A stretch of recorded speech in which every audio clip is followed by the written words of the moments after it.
All right, guys and gals, it's What the Friday. And today we're going to talk about something we don't talk often enough of. And that would be the Leaf. I mean, I think that the new Leaf, I mean, it's not here yet, but I'm just going to say it's better than the previous generations. I would say so. They've upgraded it. It looks nice. And luckily today we have somebody in the room who has actually had the experience and the training on the Nissan Leaf that we're going to ask a few questions. Okay. So, what were your overall impressions? I mean, was it last week you got to see it? It was last week. Nissan rep came by here with a brand new 2026 Leaf in that, what's it called? Seafoam Blue Pearl or something like that? That's why I grabbed this, was so I could see what the color name was. It's kind of like an aquamarine turquoise. Sea Breeze Blue Pearl. And it was not metallic, which I liked about it. It's not a metallic, at least not the one they came by in. It was a great color. Yeah. It's awesome nice to see something that's not silver, black, white, dark gray metallic. Yeah. Was there, I mean, you told me a bunch of stuff about it, so I kind of already know, but what's some things that you learned that kind of make you go, okay, I might like the Leaf a little bit? So in the past month, I've had two people come in here and say, hey, when is Nissan coming out with the thing where I can power my house from my car? Right. And I was like, what are you talking about?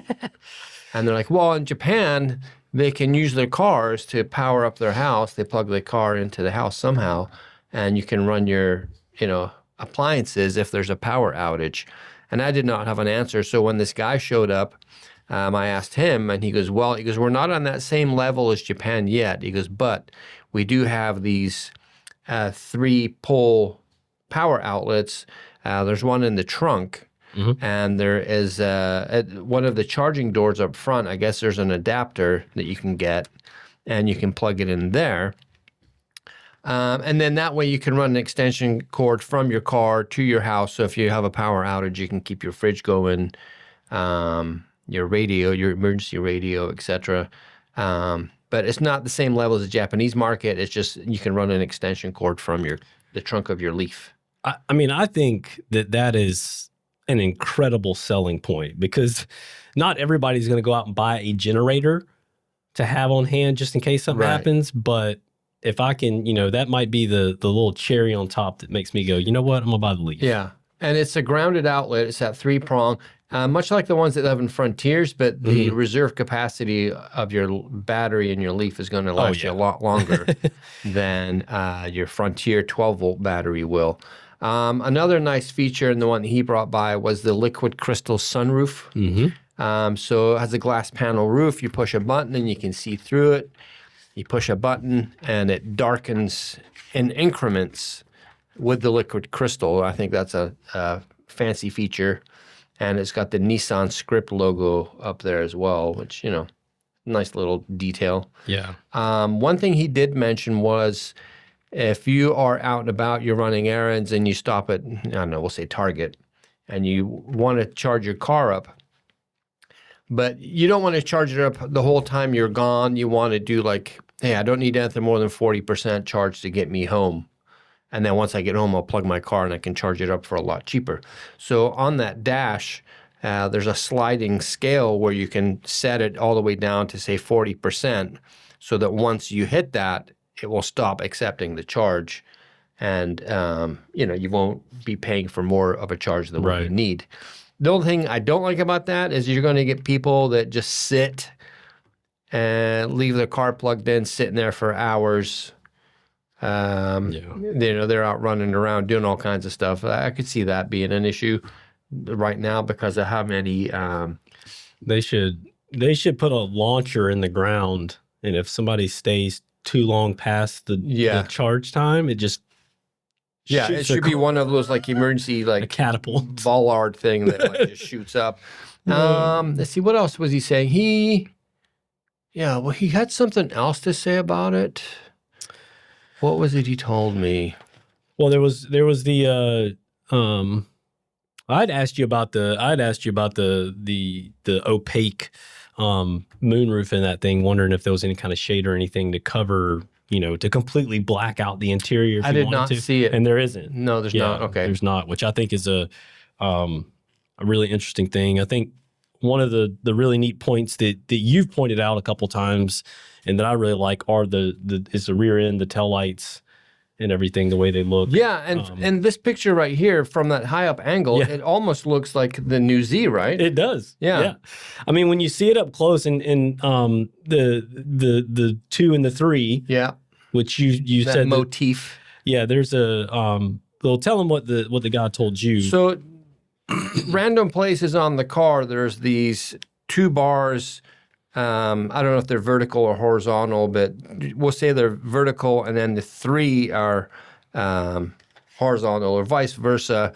So what that symbolizes is the numbers 2 and 3, which in Japanese is Nissan. Right. So that's like hidden all over the place. It's in the tail floor lights, mats. the floor mats, the charging doors. Yeah.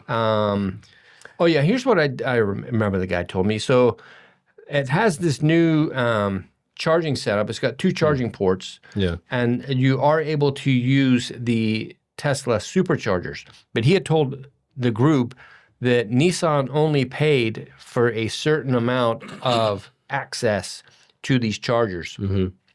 So when you're driving your Leaf, it will show you where charging stations are that Nissan are allowed to use.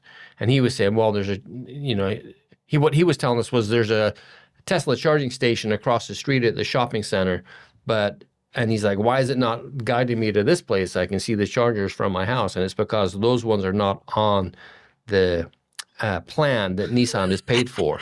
But the thing is, it will guide you and direct you towards the ones that are Nissan are accepted at. One that actually works. While we're on the conversation of chargers, there is a special adapter that Nissan has for the Leaf to plug it into. Is that just for the Tesla chargers, or is that for the? Did you guys talk about that? The charging adapter? He did, but it was all letters and like I kind of got lost. It's a little over my head too. It's a lot of lingo, Yeah. but there is a special adapter so that you can use different chargers, and we have some of those on the way. We won't be able to talk about that today, but we do have some accessories in stock. One is our favorite accessory for the Aria, which is that floor cubby that goes kind of in place of where the console would be. They have the same thing for the Leaf. It is not the same as the Aria at all. It's much smaller. Obviously, the size of the vehicle is a lot different too. And then on the table here, you didn't turn this on, did you? No, is it going to burn my eyeballs? Yes, it's going to burn your eyes. So Nissan has come out with this. This is a little bracket that goes in the trunk area and kind of mounts on the side there. And then this little light, it's got some terminals. It's kind of tough to do when it's not mounted in the vehicle, but this mounts in there like that. Obviously, got a plug to the vehicle, and it's got a little motion sensor. Oh, cool. So it'll turn on for you. But this is also, it's really hard to get off of here too. There you go. It also is a power bank. So you can. Oh, good. I like that it's multi-use. Yeah. So you can take it with you. Let's turn it on, see if it's still charged. I did charge it up, but you got 3 settings. Oh, yeah, that's bright. And then it flashes too. So, I mean, this you could look at this a bunch of different ways as far as usability. It's got a little hook on the side where you could put it on like a carabiner or something if you put it on your backpack or if you want to hang it up in your tent or something like that. Right. And let's see. Oh yeah, I can't count how many times. I mean, luckily my phones have flashlights on them, but it's come in handy so many times. If I had that would be a little bit easier to use than your phone that you have to sit down, screen down to use the flashlights. So that is a USB-C. Yes. For charging up your. Well, I would charge up my iPhone with it, and then the other one. What is that one? I mean, typically people just call it USB, but I think it's a USB-A, I think. Yeah, you can charge up your Nintendo Switch with that one. And other accessories. It's that real common, larger, rectangular one. You can see it in the picture there. And then also we've got a whole pile of the high wall floor liners, all season floor mats. One of the cool things about the electrical vehicles is the floor is flat. So the mats, the rear seat is a singular mat. The fronts are two separate mats that kind of overlap each other, basically giving you full coverage. So you can just, get wild in there with your dirty feet if you want to stretch out. And those all-weather mats up here, at least they're a must-have item.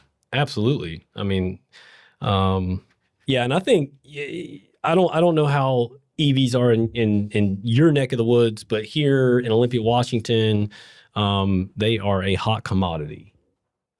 The Aria, I think just price point in our area, Aria never really took off. I see them all the time, but I don't think there's a ton of them in Olympia. The Leafs, on the other hand, are going to be a little bit different. Do you remember the price point on these? I don't. Yeah, the entry level for the Leaf is a little bit easier to swallow than the Aria as well. Well, you know what I've noticed is that you can pick up new Arias for like 40 grand. Yeah, they after year one, they dropped the price significantly, and you can get used ones. I mean, so many people leased them because they had such a good lease deal, and I would love to have an Aria.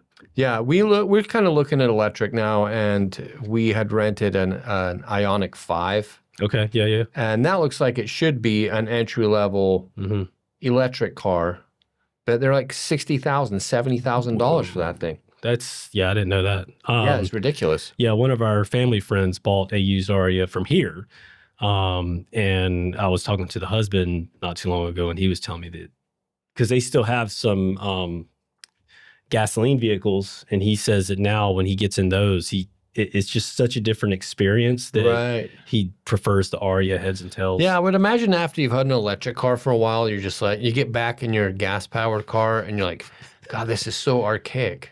Right. I mean, Which that's is the way such I a feel weird when I get thing. in my old cars. Yeah, I mean, that's one of the things I love about the Aria is that it's so quiet. It's relaxing. You don't get all the noise and things like that. But you just fall right asleep. Right. I'm sure the Leaf's going to be the same way. I wouldn't doubt it. I would hope so. So, yeah, if you are an EV fan, love electric cars, we're definitely going to be doing some more videos. We should be getting Leafs here soon. I'm really excited about it. And we'll get some more parts in for you, and we'll do some how-tos and info sessions and things like that. When we get a Leaf in that has the electric ports in the trunk, let's get an extension cord and plug some stuff in and see what works. Yeah. Let's plug the laptop in and get the video apps and the photo apps and everything going at the same time and bring some appliances from home. Yeah. And we'll see how they work.